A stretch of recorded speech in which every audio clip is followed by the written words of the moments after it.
Welcome to Fun with Flags. This is my 49-star American flag from that brief shining moment after Alaska, but before Hawaii joined the Union. I wrote this song when my family and I cruised Alaska. It was more beautiful than we ever imagined. We saw whales and otters and bald eagles in the wild. And looking at those bald eagles, I had to wonder what they think about us calling them bald, for one thing. They're not bald, they have white feathers on their heads. But most importantly, what do they think about us using them as our national symbol? Anyway, people have asked me why a song that takes place in Alaska has a Latin beat. So I asked my collaborator and musician extraordinaire, Aaron Buchheister, why he did it that way. Hi, I'm Aaron Buchheister, and I worked on Lee Chapman's song I'm Not Bald for his record, Real Life. Lee brought me several songs for this project, for this record, that were MIDI arrangements that used electronic instruments, and oftentimes I would ask, what do you want to hear for this song? And sometimes he would have specific visions, and sometimes he'd say, just go with your gut and make something cool. So this was, I think, an instance of that, of me going with my gut. And so the song, the lyrics at the end, I won't stand for your Marine Corps, eat fish, make love, not war. It's about a bald eagle and this being forced to be the symbol of your nation. So to me, it drew to mind a lot of feelings of like the hippies of the 60s and the anti-war movement, and what music could be kind of a contrast to what an American symbol is supposed to be. What who did America not like in the 60s? Well, like Cuba.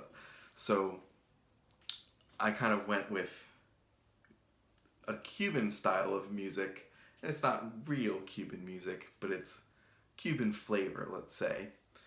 And I think that serves as a nice contrast to the American, how American the eagle is supposed to be. And also the chords of the song lend themselves really well to that style of music, just those nice minor chords. So you're like one of those guys who thinks and stuff, right? I get it. So I know I'm singing. I don't think I play guitar. So who's playing what on this song? So I played a bunch of instruments on this song, starting with, I think, nylon string acoustic guitar, and that started giving it that flavor. And then I added several percussion instruments to it, shaker, bongos, and then the guiro, which the song actually starts out with a guiro, and it's kind of cool. I think I messed up and dropped the guiro is a cylindrical instrument with grooves on it and a stick that you scrape across it, and it goes. But I think I messed up and dropped it while arranging cables or something, and went, oh, cool, that's a neat sound. So the song actually starts out with me just hitting the guiro, and then later in the song you hear it scraping. And then I also played electric guitar on the song and pedal steel.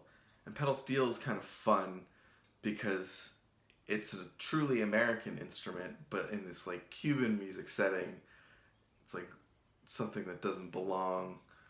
And that's the instrument that sounds kind of just floaty in the chords, emphasizing the chords.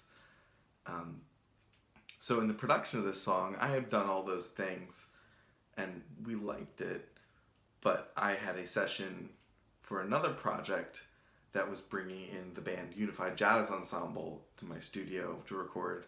And I told Lee, hey, we should try to get these guys on a couple of these songs.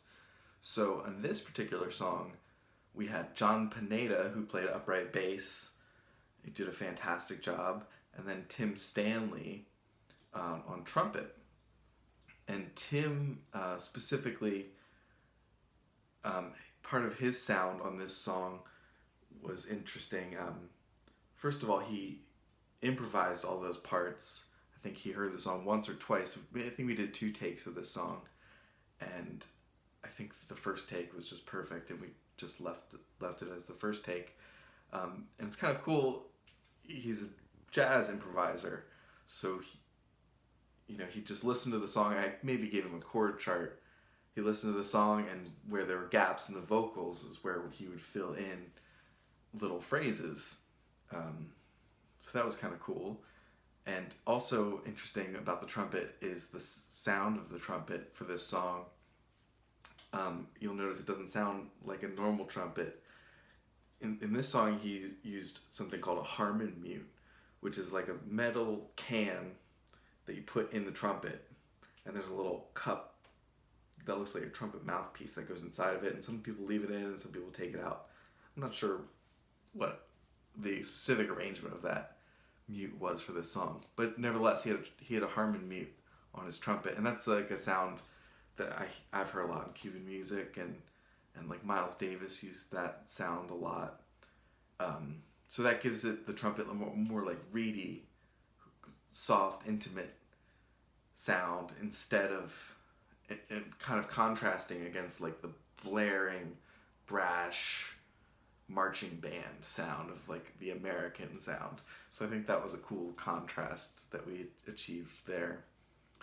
And then our friend Mickey Ekman had come over to play on a bunch of other songs for this record, and we got through all those songs, and as is usually the case, we got through them faster than we thought, and Mickey said, "Well, I'm here. Do you have anything else you want me to play on?" And I thought, well, maybe this song could use drums, but I'm not sure. And the fun of working on music is often that you don't know what's going to happen. So I try to follow the path of let's try it and find out, instead of just nixing the idea without having heard it. So I think I played him a couple seconds of the song, and then he said, "Okay, cool, let's do a take." And he turned off the snare wires on his snare drum, and that kind of gives it like more of a tom drum, doom doom doom doom doom, instead of crack crack doom doom doom. And again, I think that gives it more of a less American flavor. It gives it less of an American flavor, and gave it more of an interesting Cuban-esque flavor. So all in all, I was very happy with all of the things that Lee let me do with this song, and it's hilarious. The lyrics are super funny, and I love it. It's a hit. All right. Okay, let's listen to I'm Not Bald.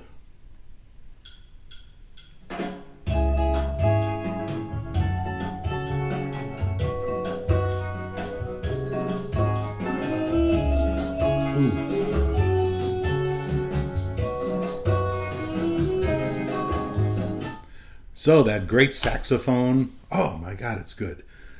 And you heard it started with Aaron's tick, tick, tick, tick. You don't know what I'm called. You don't know. You don't know what I'm called. You don't know. You think you own me, I do not consent. There's no way I will ever represent your military or your government, especially your current president.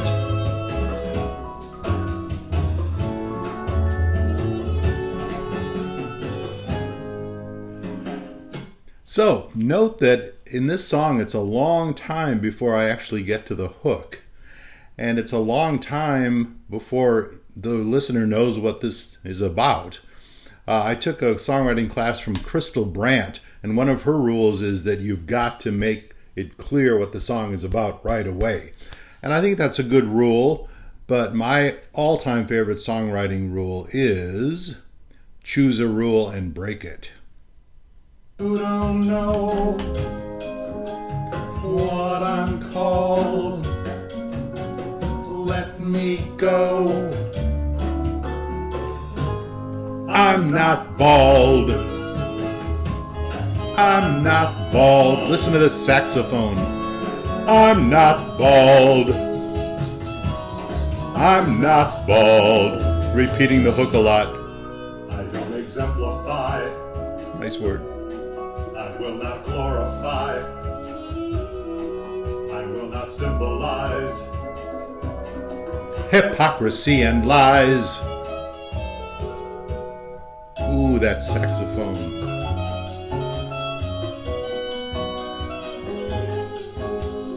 You don't know what I'm called. You don't know. You don't know what I'm called. You don't know. You put me on your 22-cent stamp.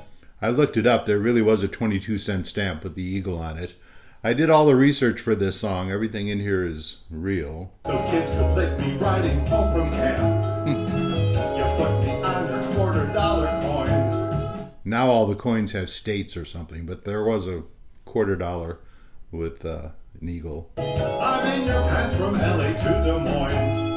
So, LA to Des Moines. Of course, Des Moines is there because it rhymes with coin, but also because Des Moines is one of those funny names. I don't know why it's any funnier than Dubuque, but Des Moines is just funny sounding.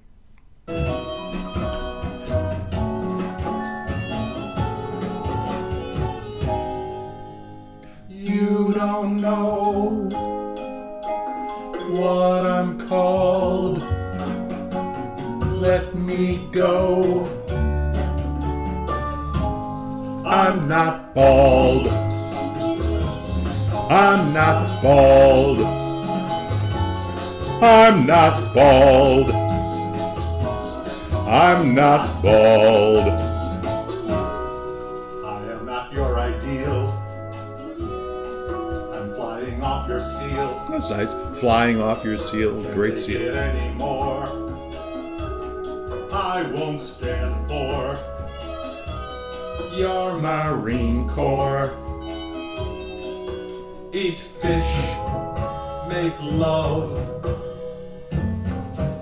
Not war.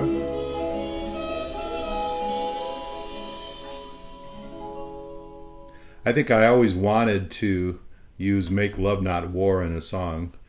I wasn't really a hippie in the 60s, but I certainly sympathized with them. I feel bad putting down the Marines, but I did marry into a Navy family. And for some reason, I don't get Navy and Marines hate each other even though they're the same branch or something. Anyway, hope you like the song. Go check out my webpage. It's great.